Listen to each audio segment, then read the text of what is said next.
Hi, and welcome to our video, An Introduction to Web 2.0. You've heard of Web 2.0, but what exactly does it mean? And more importantly, how can it work for your charity? This video provides a basic overview of Web 2.0 and some popular tools. Let's get started. In order to understand Web 2.0, we need to understand Web 1.0. Web 1.0 is essentially about a relatively static presence online.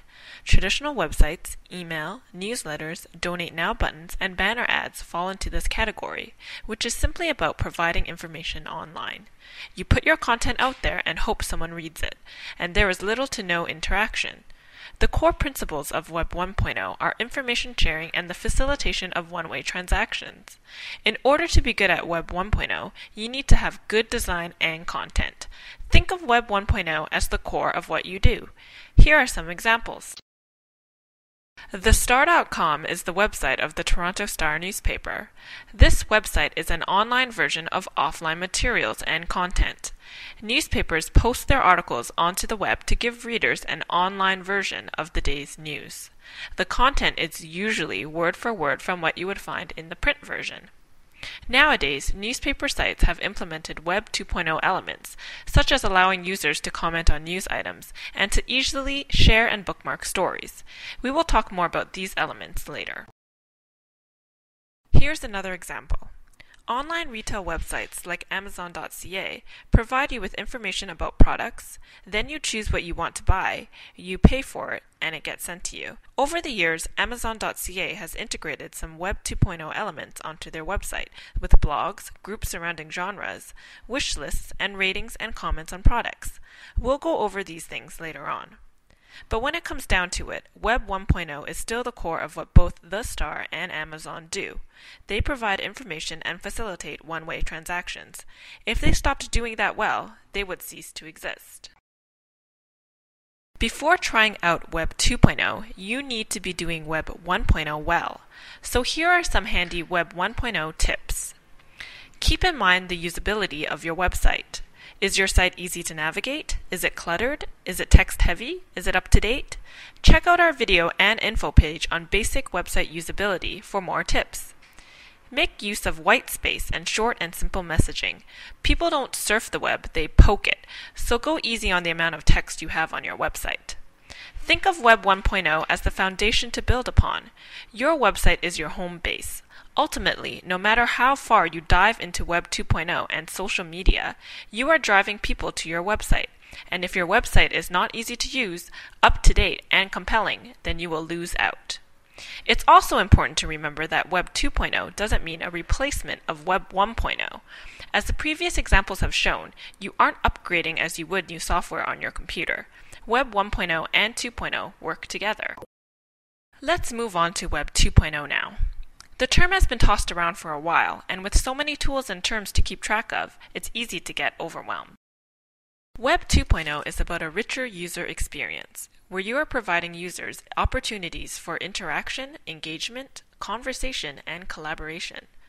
Web 2.0 is a rethinking of how the web is used and might be used. The primary difference between Web 1.0 and Web 2.0 is the source of information flow. Before, website users were being talked at, and the information flow was top-down. Now users are being talked with and engaged, and the information flow is bottom-up. Website users can now affect the content on websites by creating it themselves and starting discussions. So now that we know what Web 2.0 means, here's how you can put that concept to work for your charity. Here's a diagram to help illustrate the impact of engaging your supporters online. So your charity communicates to your donors in multiple ways, both online and off. An individual donor then reaches out to their own social network about your charity through social networking sites.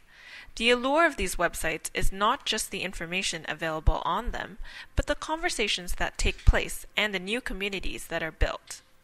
For your charity, this means you can connect with people you never reach through traditional channels, friends of friends of friends and beyond. And a broader spectrum of people means you gain insights you'd otherwise miss, which can fuel creative new ways to advocate for your cause, gain more supporters, raise money, and build your organization. In short, Web 1.0 is about publishing and transactions, and Web 2.0 is about networks and community. But both are about telling your charity's story. You're just doing it in a different way. Now let's look at some Web 2.0 tools in more detail. We'll see how they can be used to market your charity so that you can find donors, engage in dialogue, share your story, and make it easy to give. Blogs are online journals. They are a great way to keep your message fresh and your content personal. You can post articles like you would to a traditional website, but on a blog, people can add their comments to your articles and link to them in their own blog posts, creating a conversation around the content. The best blogs create a sense of community and a commitment to a cause. Use it as a way to tell your charity story through many perspectives. Have a volunteer, a board member, or a donor write a blog post. Web 2.0 is about interaction, so listen to what your readers have to say and learn from them. Social networking is the act of expanding one's network by making connections through individuals. Of course, the concept of networking is nothing new. It's just now done online, which means it's done much easier, faster, and with a broader reach. Social networking websites are extremely popular and are designed to allow members to easily interact, share knowledge, and discuss topics. They are great for generating awareness and empowering people to be your ambassadors. Facebook is one of the most popular social networking sites today. There are plenty of ways your charity can use Facebook.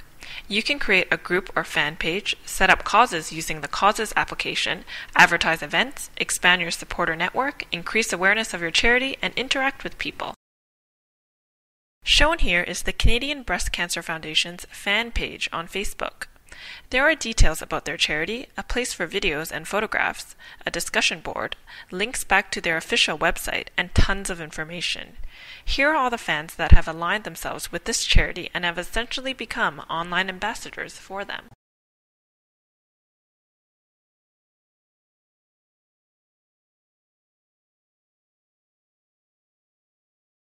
We have info pages and demos about how to set up these pages on Facebook, so have a look at them to help you get started.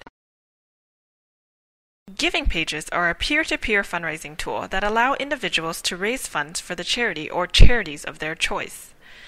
People often set up giving pages for birthdays, weddings, baby showers, and memorials to ask their family and friends to donate to charities in lieu of gifts. Charities themselves can also use giving pages to highlight specific projects or campaigns. Let's look at an example. The Learning Disabilities Association of Canada created this giving page for their 2008 holiday campaign. The charity they listed, of course, is their own. On the page, they described their campaign and cause, and they uploaded an image to brand their page.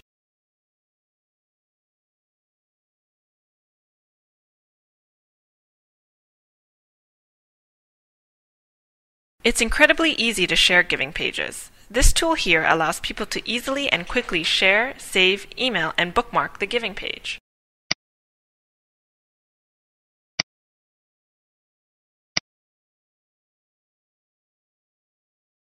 Before you go forward with trying out some of these tools, there are a few things we want you to keep in mind. It's not as complicated as it looks. Remember, you were able to learn about fax and email. You can learn this too. There's lots of people you can ask for help. High school students are generally savvy when it comes to the internet, so try to get some on board as volunteers. And ask your staff's kids or your board members' kids for insight. Go at your own pace. What's right for one organization isn't necessarily right for yours. Do what works for you. You're still building relationships and communities, but the medium in which you are doing it in is different. Also, you aren't completely abandoning your past communication strategies. Blend the offline and the online. When it comes down to it, you don't have to be good at the technology. Just be good at telling your story. Whether we like it or not, Web 2.0 is here to stay, and charities should get involved and recognize the benefits and opportunities it presents.